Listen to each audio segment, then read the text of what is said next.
Welcome back. Number 39 for UPSC prelims 2019 examination के लिए exam date है 2 जून 2019।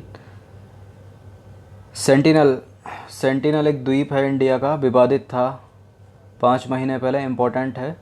क्यों विवादित था? इस पर एक जनजाति पाई जाती है जिसका नाम है सेंटिलीज जनजाति। सेंटिलीज जनजाति ने क्या किया था? हाल ही के 5 महीने पहले सेंटिलीज जनजाति पर एक नागरिक आता है अमेरिका का, जिसका नाम था जॉन एलन चाउ। उस नागरिक को सेंटिलीज जनजाति के द्वारा मार दिया गया था। सेंटिलीज जनजाति दुनिया की सबसे खतरनाक जनजातियों में से एक है, जो भारत के कहाँ पर पाई जाती है अभी नहीं बता सकते, प्रश्न बनाएंगे फिर बताएंगे। फॉर लेटेस्ट वीडियो नोटिफिकेशन के लिए बेल आइकन को प्रेस रखना। चलिए स्टार्ट करते हैं टेस्ट। पहला प्रश्न है, सेंटिनल द्वीप के बारे में निम्नलिखित कथनों पर विचार कीजिए। सेंटिनल द्वीप भारत के केंद्र शासित प्रदेश जिसका नाम है अंडमान निकोबार द्वीप का हिस्सा है। करेक्ट है। इस सेंटिनल द्वीप पर सेंटिलीज नाम की जनजाति पाई जाती है।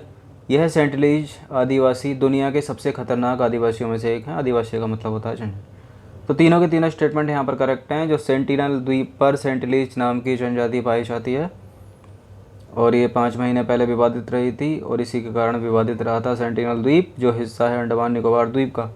तीनों के तीनों स्टेटमेंट यहाँ पर करेक्ट हो जाते हैं। तो देखिए, सेंटिनल द्वीप भारत के केंद्र शासित प्रदेश जिसका नाम है अंडमान निकोबार द्वीप का हिस्सा है।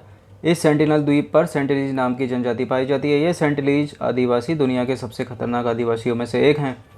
हाल ही में सेंटिनल द्वीप विवाद के कारण चर्चा में रहा। क्यों रहा? यहाँ पर पाई जाने वाली सेंटिलीज जनजाति ने अमेरिका के एक नागरिक की हत्या कर दी थी, जो यहाँ पर ईसाई धर्म का प्रचार करने के लिए आया था। उस व्यक्ति का नाम जॉन एलन चाउ था। याद रखिएगा, पूछा जा सकता है प्री में। ये जितनी भी ट्राइब्स होती हैं इंडिया में इम्पोर्टेंट है, इनसे क्वेश्चन बहुत सारे बनते हैं। इनके कल्चर से रिलेटेड कहाँ पर पाई जाती हैं, किस राज्य में पाई जाती हैं, वगैरह वगैरह। सेकंड प्रश्न है, हिंद महासागर के संदर्भ में निम्नलिखित कथनों पर विचार कीजिए। हिंद महासागर में कुल 72 द्वीप हैं। इतना बड़ा इंडियन ओशन, केवल 72 द्वीप, ये गलत है स्टेटमेंट। इनमें से केवल 36 या 37 पर ही जनजीवन संभव है, बाकी के द्वीप खाली पड़े हैं। करेक्ट है सेकंड। अंडमान एवं निकोबार द्वीप समूह इंडियन ओशियन के क्षेत्र के अंतर्गत आता है, नो डाउट है, करेक्ट है। तो फर्स्ट हो गया इनकरेक्ट, ये भी नहीं हो सकता, कर दो एलिमिनेट, ये भी नहीं हो सकता। आंसर हो जाएगा 2 और 3। तो हिंद महासागर में कुल 72 नहीं 572 देश द्वीप हैं। इनमें से केवल 36 से 37 पर ही जनजीवन संभव है, बाकी के द्वीप खाली पड़े हैं। अंडमान एवं निकोबार द्वीप हिंद महासागर के क्षेत्र के अंतर्गत आता है। विश्व प्रेस स्वतंत्रता इंडेक्स जो अभी 2019 में जारी किया है, इम्पोर्टेंट है, उसके बारे में प्रश्न आ सकता है। तो कौन किसने जारी किया है? ये एनुअल वार्षिकली जारी होता है।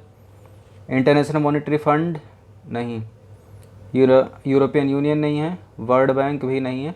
ये जारी करता है reporters without border.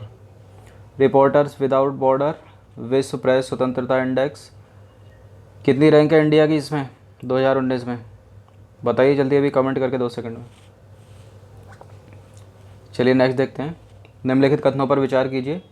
World economic outlook, world economic prospect. बताइए युग्म सुमेलित हैं या असुमेलित हैं? गलत हैं। तो देखिए, जो वर्ल्ड इकोनॉमिक आउटलुक है ना, वो इंटरनेशनल मॉनेटरी फंड जारी करता है, और वर्ल्ड इकोनॉमिक प्रोस्पेक्ट वो वर्ल्ड बैंक जारी करता है। सॉरी फॉर दिस, ये बैंक है।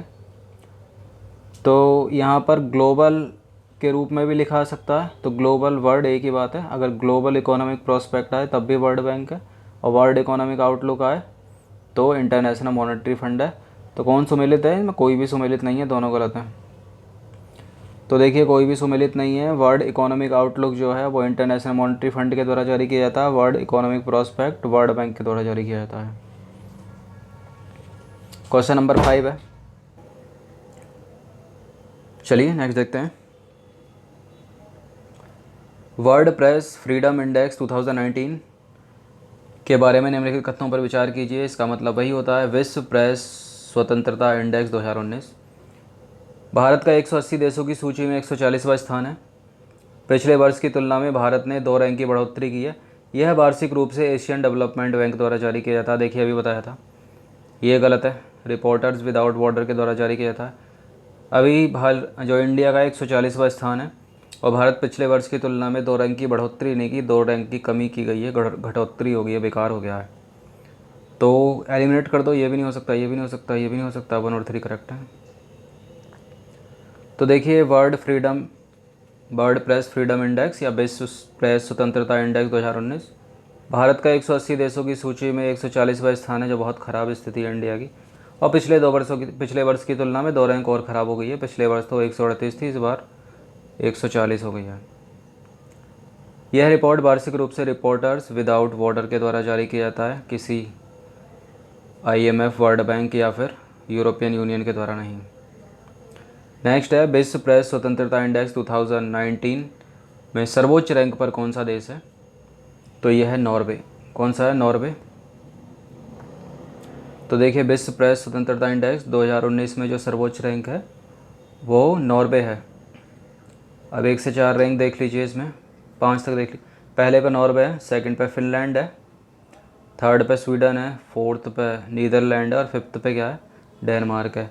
Norway, Finland, Sweden, Netherlands, Denmark. इसका मतलब क्या हो गया? जितने भी रिपोर्टर्स होते हैं, मतलब मीडिया होती है, वो सबसे सेफ किस देश में है? तो सबसे सेफ जो है वो नॉर्वे में है, उसके बाद फिनलैंड में है, उसके बाद स्वीडन में है, उसके बाद नीदरलैंड में है, उसके बाद डेनमार्क में है। मतलब इसमें क्या देखते हैं? इसमें देखते हैं मीडिया जितनी होती है उस पर कितनी बार उसको मारा गया, पीटा गया, उसके ऊपर हमला किया गया किसी रैली के थ्रू, या किसी रैली का कोई प्रचार हो रहा है तो वो कैप्चर करने गया, किसी मीडिया का प्रचार करने के लिए वो पिटा। तो इस तरह से जो भी होता है उन पर किए गए हमले, ये सब देखकर सबसे सेफ जो हैं वो इन देशों में, जबकि ये कंट्री इतनी बड़ी कंट्री नहीं है, छोटी कंट्री है, छोटे कंट्री, तब भी इनके पास बड़े दिल हैं। विश्व प्रेस स्वतंत्रता इंडेक्स 2019 के संदर्भ में निम्नलिखित कथनों पर फिर से विचार कर लीजिए। इस इंडेक्स में पाकिस्तान की 142वीं रैंक है। इस इंडेक्स में नेपाल की रैंक भारत से बेहतर है। तो देखिए पाकिस्तान की तो 142 है, क्या नेपाल की भारत से बेहतर है? तो करेक्ट है, नेपाल की भारत से बेहतर है। दोनों के दोनों कथन सही हैं। तो देखिए इस इंडेक्स में जो पाकिस्तान की रैंक है, भारत से 2 पायदान खराब है, 142 है, भारत की 140 है। इस इंडेक्स में नेपाल की 106वीं रैंक है, जो भारत से कहीं ज़्यादा अच्छी है। बांग्लादेश की भारत से भी ख़राब, पाकिस्तान से भी ख़राब 150वीं रैंक है। भूटान की सबसे अच्छी 80 रैंक है। श्रीलंका की 126 रैंक है, भारत से अच्छी, पाकिस्तान से अच्छी। और इसमें इंडिया की तो भी बताई दी है, 140 रैंक है। World press freedom index 2019 important है, क्वेश्चन बन सकता है इससे। निम्नलिखित युग्मों में से कौन सा सुमेलित नहीं है? ये क्या है? जारवा जनजाति, सोमपनी जनजाति, ब्रो जनजाति। तो जारवा जनजाति सिक्किम, सोमपनी जनजाति त्रिपुरा, ब्रो जनजाति हिमाचल प्रदेश। तो कौन सा कथन सही है? तो तीनों के तीनों ये कथन यहाँ पर सही नहीं है, क्योंकि जारवा जनजाति, सोमपनी जनजाति, ब्रो जनजाति जो हैं, तो कौन सा कथन सुमेलित नहीं है? तो तीनों सुमेलित नहीं है। ये तीनों की तीनों अंडमान निकोबार द्वीप समूह की जनजातियाँ। तो जारवा, सोमपनी, ब्रो और सेंटलीज जनजातियाँ अंडमान निकोबार द्वीप समूह की जनजातियाँ हैं। इनमें से सेंटलीज जनजाति दुनिया की सबसे खतरनाक जनजातियों में से एक है, जिसने हाल ही में एक अमेरिकी नागरिक की हत्या कर दी थी, जो वहाँ पर ईसाई धर्म का प्रचार करने के लिए आया था। अगला प्रश्न, नवा प्रश्न है, निम्नलिखित कथनों पर विचार कीजिए। वैरन भारत का एकमात्र सक्रिय ज्वालामुखी है। करेक्ट है, 2018 में UPSC क्वेश्चन कर चुकी है, इंपॉर्टेंट है। बोर्नियो एशिया का सबसे बड़ा द्वीप है, ये भी करेक्ट है। चिल्का विश्व की सबसे बड़ी खारे पानी की झील है। देखिए खारे पानी की तो है, बड़ी भी है, लेकिन ये विश्व की नहीं है, इनकरेक्ट है, ये एशिया की है। चिल्का जो है ब्रैकिस वाटर लगून है, लेकिन वो एशिया की है, वर्ल्ड की नहीं है। विश्व की तो सबसे बड़ी कैस्पियन है ना। तो काट दो, एलिमिनेट कर दो। ये थर्ड कौन? ये भी नहीं हो सकता, ये भी नहीं हो सकता, ये भी नहीं हो सकता। आंसर हो जाएगा 1 और 2। तो देखिए वैरन भारत का एकमात्र सक्रिय ज्वालामुखी है। बोर्नियो एशिया की सबसे बड़ा द्वीप है। चिल्का जो है एशिया की सबसे बड़ी खारे पानी की झील है, ब्रैकिस वाटर लगून जिसको बोलते हैं। विश्व की नहीं है, विश्व की कौन सी है? कैस्पियन सागर है। निम्नलिखित कथनों पर विचार कीजिए। वैकाल विश्व की सबसे गहरी झील है। करेक्ट है। टिटिकाका विश्व की सर्वाधिक ऊंचाई पर स्थित झील है। करेक्ट है। वान विश्व की सर्वाधिक लवणीय झील है। तो ये भी करेक्ट है। तो वैकाल कहाँ पर है? रूस में। टिटिकाका कहाँ पर है? साउथ अमेरिका में है। वान कहाँ पर है? तुर्की में। तो तीनों के तीनों स्टेटमेंट करेक्ट है। पीसीएस की लिए इम्पोर्टेंट हो सकती हैं ये, कि कहाँ पर है, सीधे सीधे पूछ लेता। तो टिटिकाका साउथ अमेरिका में, वान तुर्की में, वैकाल रूस में। इम्पोर्टेंट है, याद रखिएगा। टिटिका हो गई सबसे ऊंची, वान हो गई सबसे लवड़ी, वैकाल हो गई सबसे गहरी। तो कंप्लीट हो गए 10 के 10 क्वेश्चन।